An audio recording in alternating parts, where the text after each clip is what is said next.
Hi guys, it's Trina here, and recently Pet Crazy One on YouTube asked me what I think about budgies and things like owning them and if they're good pets and stuff.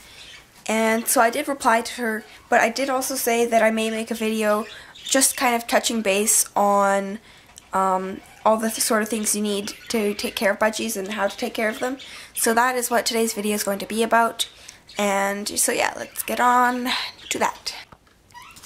So I've got a book here and I've written some tips and things, and so I'm going to start off with diet.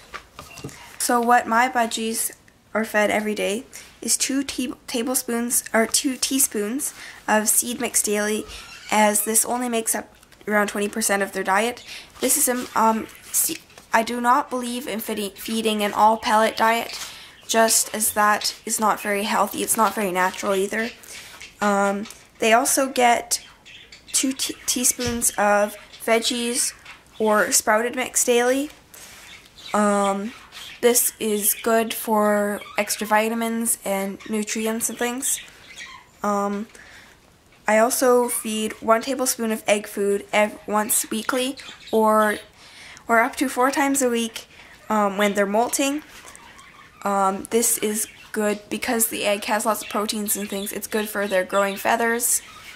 And yeah, like I said, this video is, I'm only touching base on a couple of things, so it'll be kind of brief, but yeah. I also occasionally feed a sprouted mix. You can Google sprouting mixes and then find out how to do those, or I can make a video if you want. And I also occasionally feed an herb mix. Some people feed pellets. I've heard Rowdy Bush is a good brand. I've also heard that Supreme is a good brand. Excuse me. And I personally don't feed pellets, as I believe my budgies are getting a balanced diet already. Some people choose to feed them. I don't personally. And some people argue it's because they're not fed pellets in the wild. But yeah.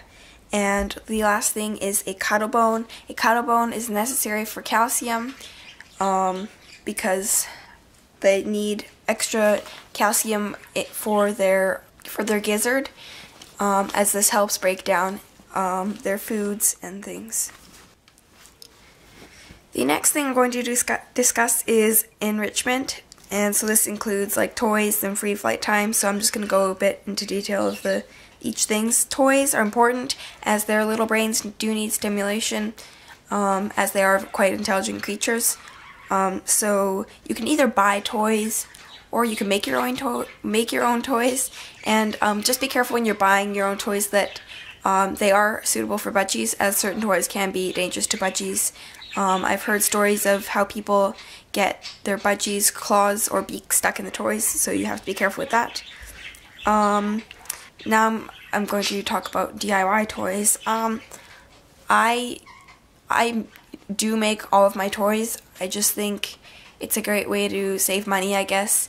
And they also do enjoy the toys quite a bit. Their favorite toys are bread clips. I just clip the bread clips to the sides of the cage, and they really just love to play with those. I also have pony beads and wooden blocks threaded on a piece of string that is secured so they can't access it, and they also really do like to play with those. Now about play stands.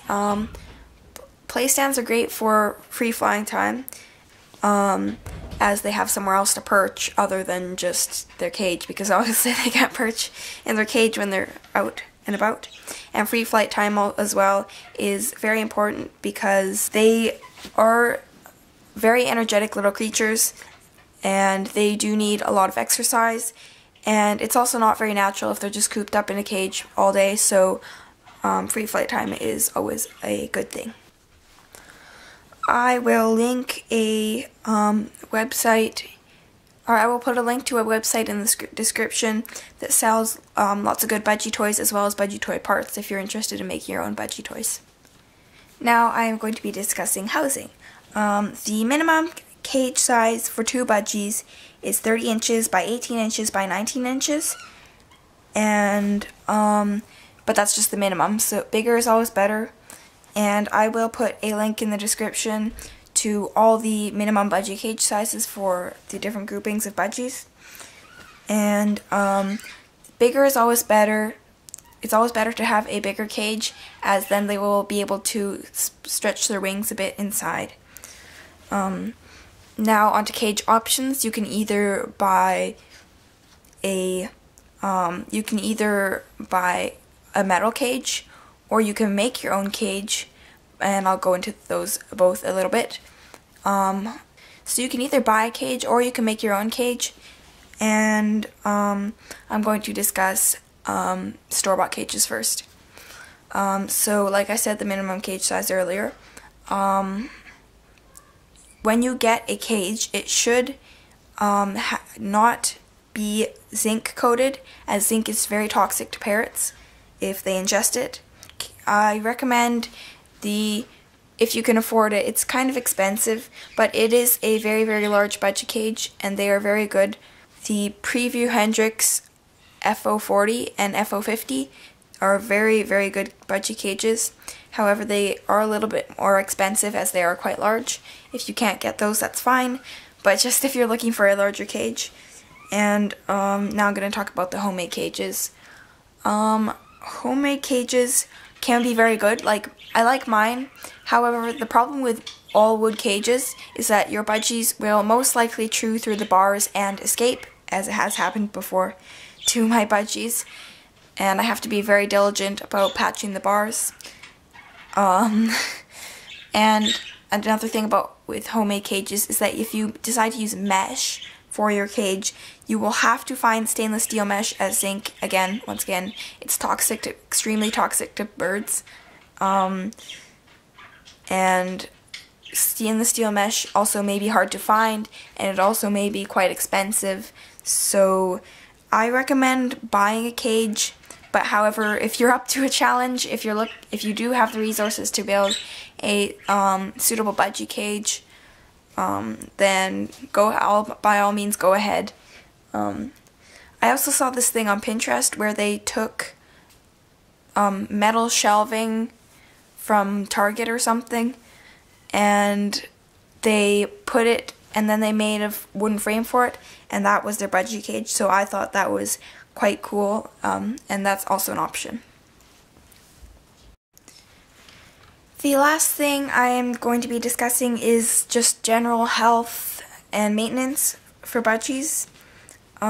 So first thing is nail trimming. Extremely important that your budgie's nails don't grow too long. And I recommend, sorry, Abby just jumped to move the tripod, but I recommend, if you are not comfortable with clipping your budgie's nails, please go and see a vet, and they can show you how to do it, and they can then do it for you. And this is very good. I recommend doing this just if you're not comfortable with clipping your budgie's nails. However, if you are clipping your own budgie's nails, and you are comfortable with doing that, you can either use pet nail clippers, or you can just use human nail clippers, which is what I use. And don't forget to have styptic powder, which will, or cornstarch to nearby, just in case you cut to the quick and you have to stop the bleeding. And you have to be very, very careful with budgies when you're clipping their nails, as even losing a little bit of blood can be quite dangerous to them. And another thing is vet visits. Find someone experienced with budgies is a really good thing. The more budgies they've seen with higher success rates, the better. And also, that one thing is that budgies are very, very good at hiding their sicknesses. So even if something's just a little bit off, it's a good idea to take them to your vet if you suspect something is wrong. The last thing I'm going to talk about, or one of the last things I'm going to be talking about, is wing trimming or wing clipping. I don't clip my budgies' wings because I feel like it's natural for them to fly, and it's a way that they exercise. I kind of imagine it like if someone cut off my legs I wouldn't be able to walk. I feel like it's sort of the same thing for budgies. If someone cut off their wings, they wouldn't be able to fly. And they might be shocked and kind of panicked, so this is why I don't do it. There's a lot of controversy around it too. Some people choose to clip their budgies' wings because they don't want them flying into windows. There are several methods to stop that, of course. But also, I don't clip my budgies' wings in case they somehow escape. Well, I have my room door closed most of the time. However, if they were to escape and the cat were somehow to try and catch them, they would be able to fly. So I don't recommend anyone clips their budgies' wings, as it can be very harmful to them. It can be very shocking to them. And like I said with the whole legs thing, I wouldn't want my legs cut off, and which means I wouldn't be able to walk. And I was going to, for this video, I was going to talk about bonding. However, I have had zero success so far with bonding with Sky, Melody, and Annabelle. Maybe this is because it is a flock and they're all together, which does have an influence on that. It could also be because they are rescues.